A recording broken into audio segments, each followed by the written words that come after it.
The nation will be watching what happens in the Nevada Senate race in November. Not only is control of the Senate on the line, the seat up for grabs is the one being vacated by longtime Senator Harry Reid. And of course, there's also the Trump factor. Spring in 13 Action News political analyst John Ralston with more on how this race is panning out right now. John. Yeah, the Trump factor, and there's a lot of energy already in this Nevada Senate race. As you mentioned, Steve, one of the most important in the country. Not only is Harry Reid's seat, but it's the seat that could determine which party controls the U.S. Senate. One wild card in this and other Senate races, how much will Donald Trump hurt, or maybe he could help down-ticket candidates?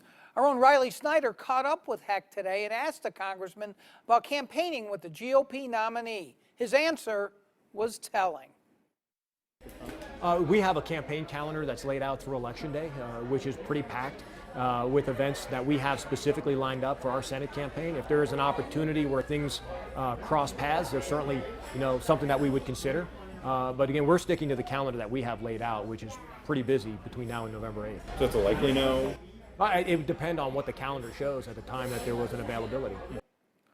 Now that does not sound like love. Sounds like a guy who's trying to come up with excuses why he doesn't want to have a date with someone. This won't be an easy needle for Heck to thread, especially since Trump is expected back a few times in the final 2 months here in this battleground state, guys. Yeah, that's why we'll be seeing a lot of him. John, characterize in general anyway how Nevada's vote, because you're talking about down the ticket candidates, but we have a Republican governor, and Nevadans just reelected Harry Reid in his last term, so a longtime Democrat.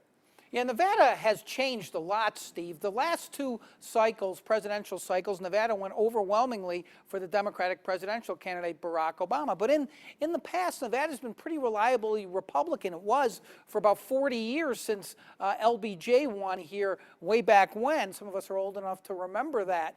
But only Bill Clinton won until Barack Obama won in 2008 and 2012. Democrats have a big registration edge here. But the key factor in Nevada could be about a quarter of the voters, are not registered with either party, Steve. Well, I guess that makes us officially purple then, doesn't it? That's right. All right, thanks, John.